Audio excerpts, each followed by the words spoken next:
Jalan Jembatan Merah Putih Ambon rusak, ada 60 lubang. Meski sempat diperbaiki, ruas jalan sepanjang Jembatan Merah Putih atau JMP Kota Ambon kembali rusak. Terhitung terdapat 60 lubang sepanjang 2 jalur Jembatan Merah Putih. Lajur Tantui menuju kawasan Poka terdapat 18 titik kerusakan dan arah sebaliknya mencapai 42 lubang. Lubang berukuran besar berkisar diameter 15 sampai 20 cm sebanyak 13 titik, sedangkan kerusakan kecil 47 titik. Pantauan tribunambon.com, banyak dari pengendara mencoba menghindari lubang dengan membelokkan kendaraan. Namun ada juga yang akhirnya terperosok.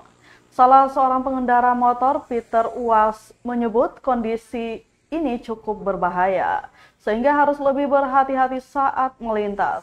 Pria yang berprofesi sebagai tukang ojek itu berharap agar pemerintah secepatnya memperbaiki kerusakan ruas jalan jembatan sepanjang 1.140 meter itu.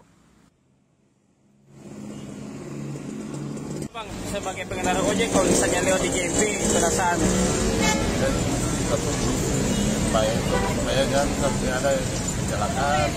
Apalagi kalau lampu jalan mati pun tiba-tiba lagi sendokan ada kolam di situ itu bisa jadi.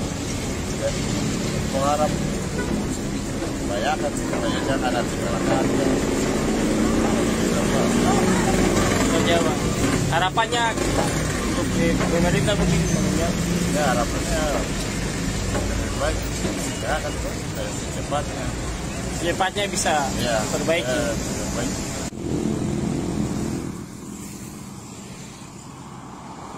Terima kasih sudah nonton. Jangan lupa like, subscribe, dan share ya.